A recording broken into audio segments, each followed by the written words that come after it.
start again. It's a Redskin.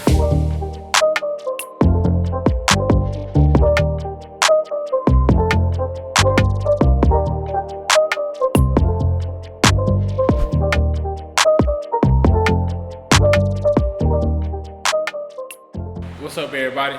My name is Resmond Richardson, and I'm the author of Love's Trip. My inspiration of writing Love's Trip started back, let's say, high school, when I fell in love with poetry, when I first looked at Robert Frost, The Road Taken.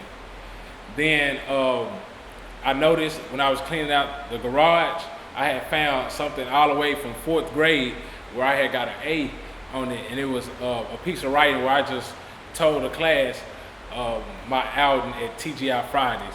And the teacher said it was like I painted a picture, so it felt like everybody was there when they read it. So my whole entire vision and concept of life is leaving an impact and a legacy, when you pass away. So my best thing to leave a legacy that I thought was through words, and it leaves a voice to me. I'm speaking, when I pass away. So writing is my legacy. Love's Trip. I started writing this 3 years ago.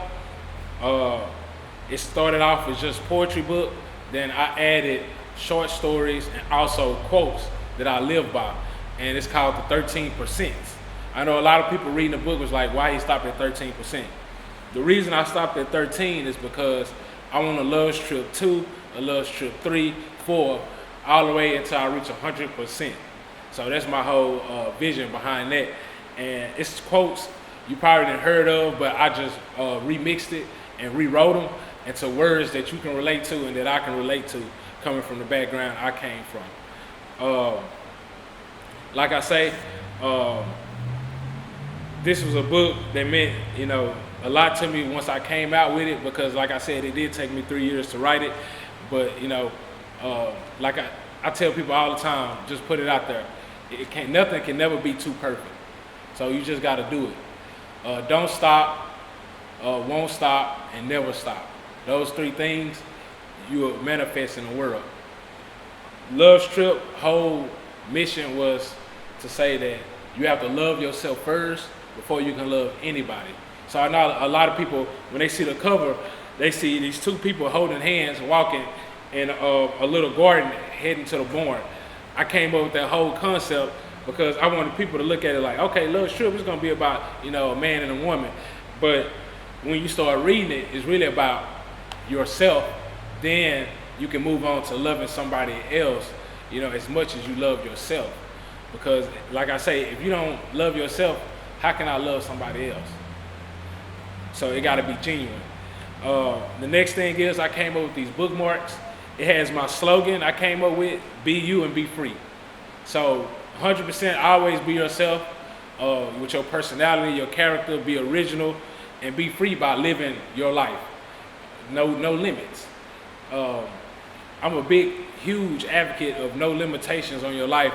You're the only person that can put a limit on anything that you can do. So strive for greatness and keep going no matter the obstacles that stand in front of you. Always persevere, and like I say, keep going. So the first thing I wrote in this book, it was a poem I came up with, but it has been a slogan for me, and a lot of people they gravitated to it. So it says, it don't have a title. Every plant is not green, every tree is not tall, every flower is not beautiful, let me grow. So, everybody got flaws.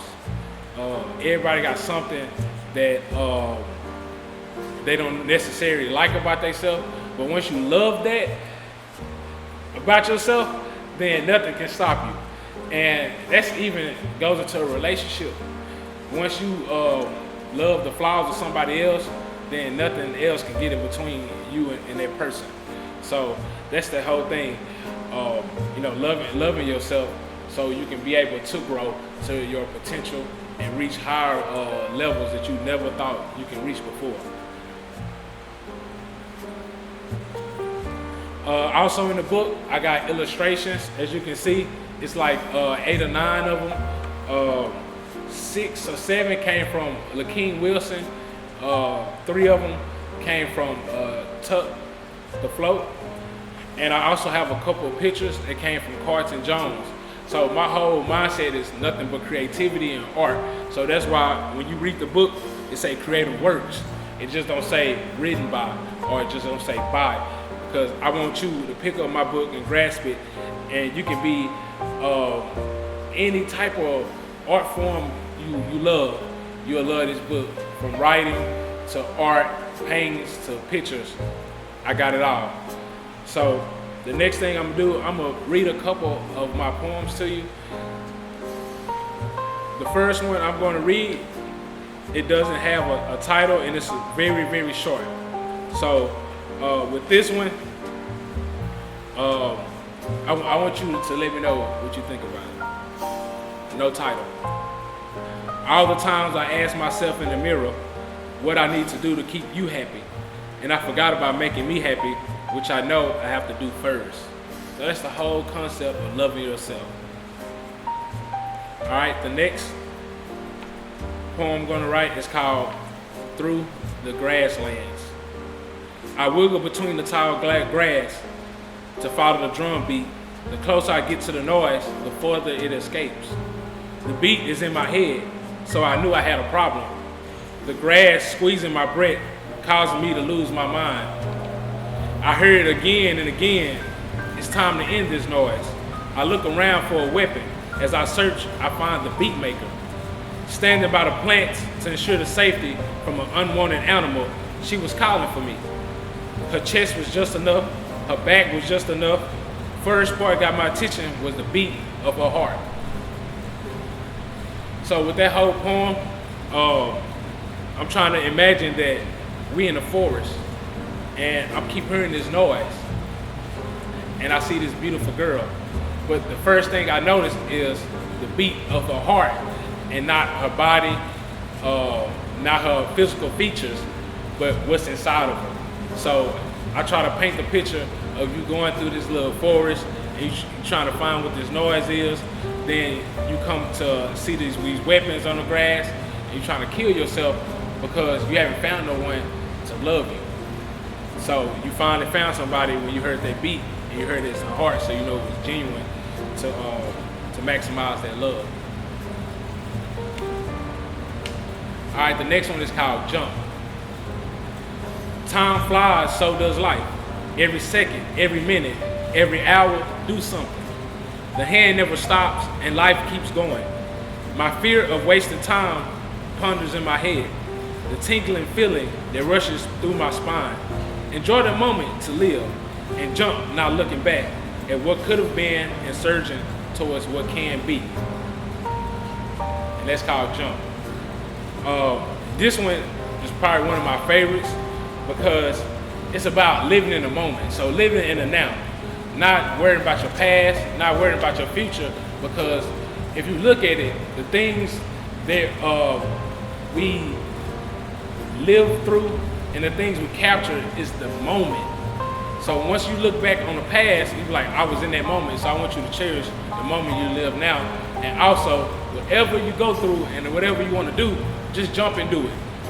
It's never going to be a perfect timing. It's never going to be a perfect setup.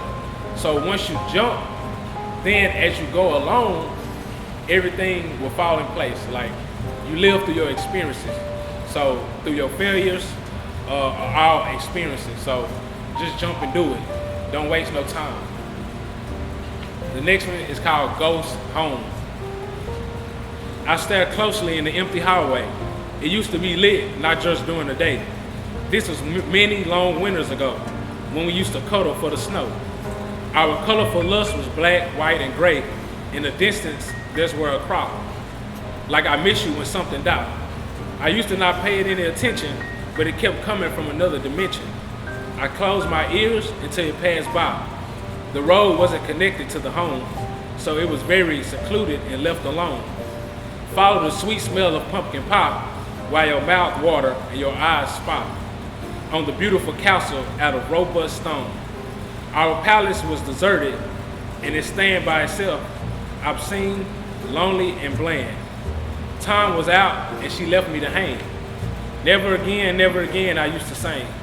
Love, growth, respect, all I demand. I left no trace of my undervalued appreciation.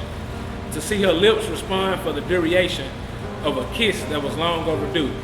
To really see if you was my boo, materials was the true and clear motivation. That one right there is a deep one. I read this, the first time I read this poem was, it was at an open mic. And it got so many claps and snaps. But the main reason I wrote this, I wanted to paint a picture of a house that was empty. So it goes through time that, you know, he lost a person that he loved.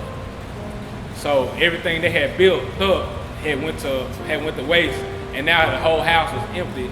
And he was going back reminiscing on the time that he had, and that she really didn't love him for him. She only loved the things that he brought to her. So it was called Goes Home. Next one is a very short one. It's untitled. But I have a lot of untitled poems that's real short in it. And these right here, to me, they're called stingers. So they make you think. And they're very brief. So I call them little stingers. Walking a mile, I could think how far I've come on my own. What differs is the attention I seek now that I'm alone on this road. So that one, like I say, it's untitled, but it goes through a process of, you know, him stepping out on the shell that he's by himself. So now he needs to figure out, okay, I'm on my own now. I can love myself before I can go back into the world. So he on this little empty road.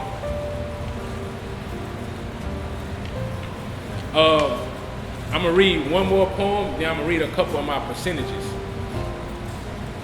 This one is called Gin. This book came out this year, but I wrote Gin back in 2011 for a creative writing class. And the professor, it was in college, the professor, he took this poem and a couple more of mine and he put it on the website. He was like, man, you're gonna be something special if you just keep going. So I always had that motivation in the back of my head, like, okay, I know if he like it, he's a professor and he also write, that I need to keep going. So I put this one inside this book. Gin. Reality swallows dreams into an empty bottle, making people fall into a rude system with just a few or only one role model. Drinking our thoughts away or hiding them, we write our ideas down with a sober ink, trying to solve that problem of drunken accounts. Throwing up failed attempts in a try again sink. Wishing we were a success, gulping a certain amount. Worrying about the green, taking a couple shots of happiness. Seeing that people we love only in a tear-eyed event. Sipping the brown paper bag to stir away the sadness. Swerving down the dark road, asking above to repent. So I try to use this imagery of different things around in our world that we like.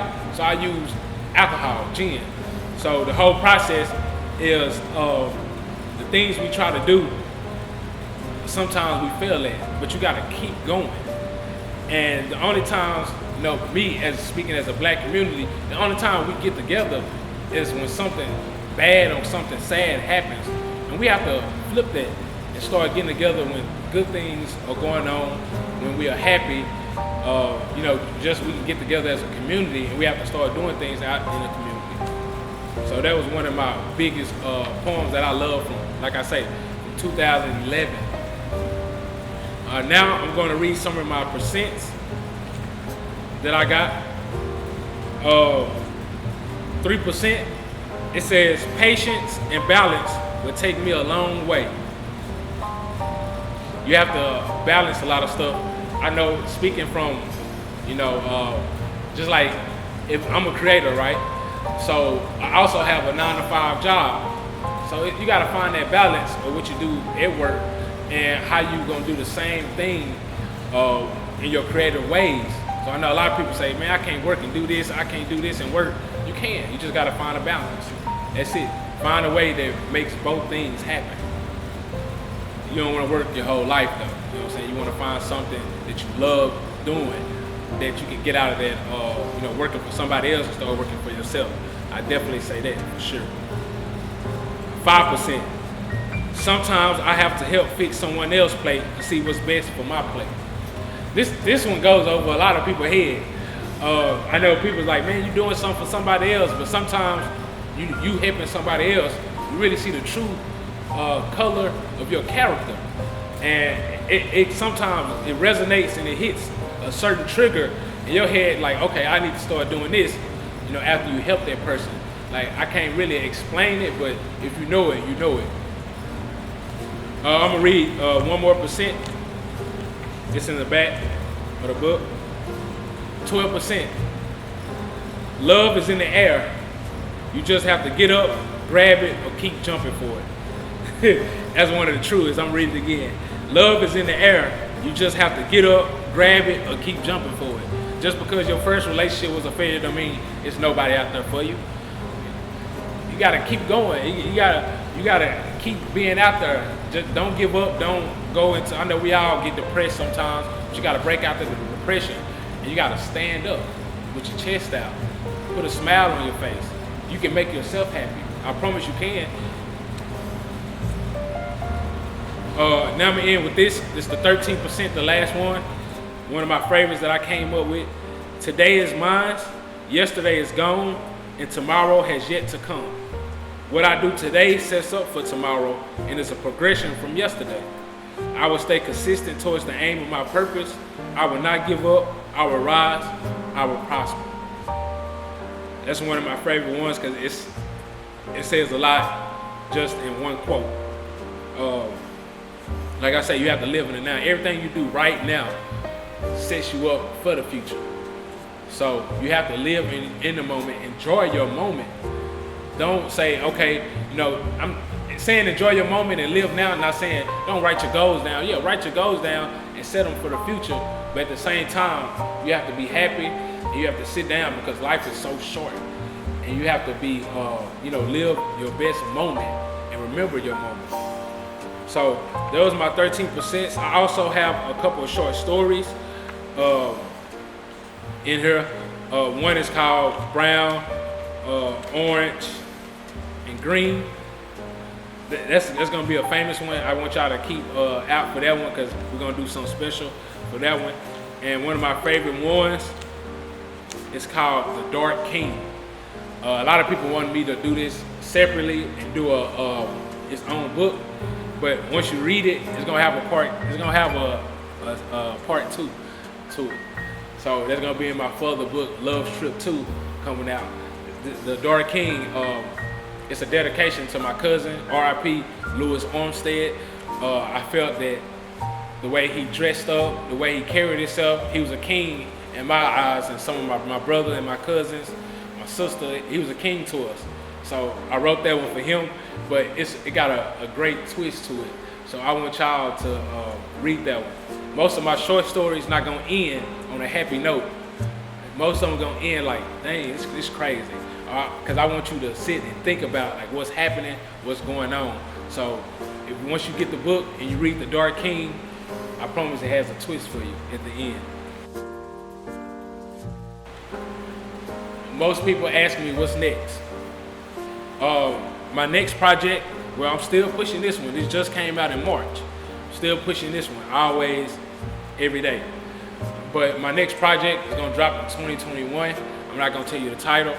I want y'all to wait on it, but it's gonna be an all poetry book. Just like this one is Creative Works, and it has, short stories and stuff like that in it. The next one is gonna be straight poetry, and the one after that gonna be straight short story.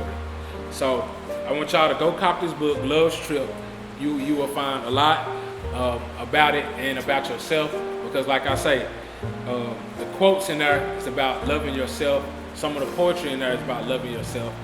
And it moves on to love another person with the end poetry and the short stories. And I also have love of adventure. So love of adventure is you getting out there, you exploring the world, exploring yourself, and making experiences. And I think that's what the whole world is about. Making experiences, living through the moment, not giving up, and doing what you're capable of and what you want to do. So never give up, guys. Love yourself. Um, don't stop, won't stop, never stop. I'm Resmond Richardson, and this is my book, Love's Trip.